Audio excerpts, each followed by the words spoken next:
eebbifamaa jira. Hamla Laalaadhaa fi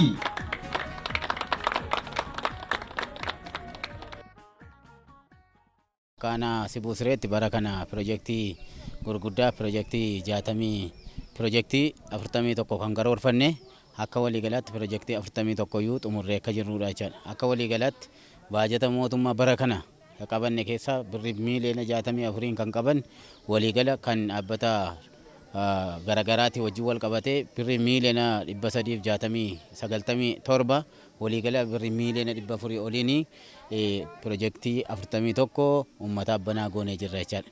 Kana yeroo jennu uummanni aanaa Sibusiree gama tokkoon hojii nageenyaa gama tokkoon hojii misoomaa akkasumas qaamolee qooda fudhattoota hunda dabalatee hojii misoomaatii fi hojii nageenyaa yeroo jennu guyyaa har'aas bakka uummanni aanaa Sibusiree jiru hooggansi aanaa hooggansi godinaa jirutti uummata keenya banaa goonee jirra jechuudha.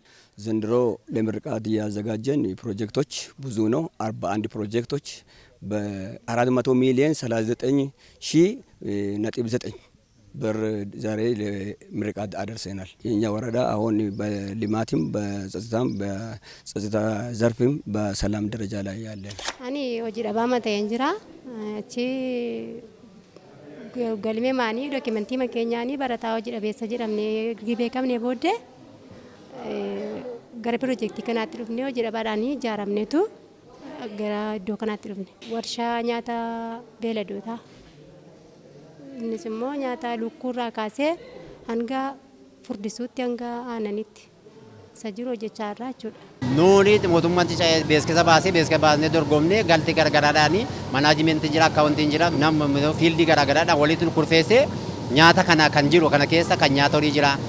Kan lukkuu jiru waan ta'eef kana walitti nu kurfeessee dorgomne nama 15 taanee dorgomne namni 12 hojii garbiraa farqaa jechuudha nama 13 jira. Amma ammaatti oomishne kuntaala 60 oomishne irra naannoo kana kan ta'e kilaasira naannoo kana ta'e kan akka Gudayyaa Biilaa kan akka Motee amma Laqamteetti deemamee ngurgurra. Amma kan nu jalqabne kan nyaata lukkuudha kan nyaata horii furdis horii jalqabaa jirra jechuudha. Hawaasa keenyaa fi rakkoo kaleessa rakkoo hawaasa dinagdee qabu keessa furmaata guddaadha jedhee kan ilaalu keessumatti mana kuusaa callaa guddistuu akkasumas warshaa kan midhaan daakuu handaaqoo fi nyaata beeladaa kan kana fakkaatan yeroo daawwannu dinagdee uummata keessatti fiduu keessatti iddoo olaanaa qaba waan jedhu qaba. Egaa hawaasi akkatti kunuunsuu qabu erga bu'aa argata ta'e inni kun kan kooti jedhee kunuunsuu qaba eeggachuu qaba. Yerootti namni akka garaasaatti adeemee lafa gabaasaa dhaquu hin dandeenye lafa rakkoo hawaasummaa isaa hiikkachuu hin dandeenyetu jira ture. Erga kobilistooniin kun hojjetame garuu akka garaasaatti deemee lafa gabaasaa hawaasummaa jireenyaa isaa gaggeeffachaadha kan inni jiru. Guddaa hawaasni kanatti gammadee galateeffachaa jira jechaadha abbaa piroojeektii kana. Kunuunsa isaa irrattis hubannaan kennameera. Hawaasni immoo lolaa isatti ba'ullee eeggate. Akkatti umurii dheeraa kobilistooniin kun akka inni qabaatuu fi hawaasni irratti walii galee jira. Sababa rakkoo nageenyaatiin kanaan dura piroojeektiin harkifataa ture bal'aan tureera. Haaraas bara kana qabachuudhaa fi baratti deebisnee uummata keenyaaf beenyaa kaffallu jennee xiyyeeffannoo addaatiin aanolee keenya hunda keessatti hojjechaa turree jirra jechuudha. Keessattiyyuu bifa adda ta'een piroojeektii 400 bara kana hin hojjenna jennee karoorfanne hanga ammaa kanatti eebbaaf kan qophaa'ee jiru.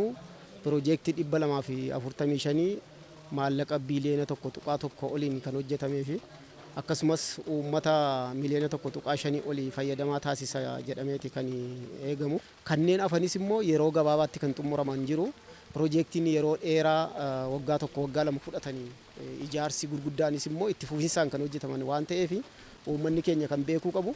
Piroojeektii naannoo isaatti hojjetame kana guyyaa isatti laanne eebbisni harka isaatti laanne guyyaa tajaajilaaf isaa banaa ta'e irraa kaasee eegumsa gochuun kunuunfachuun gahee kan isaati.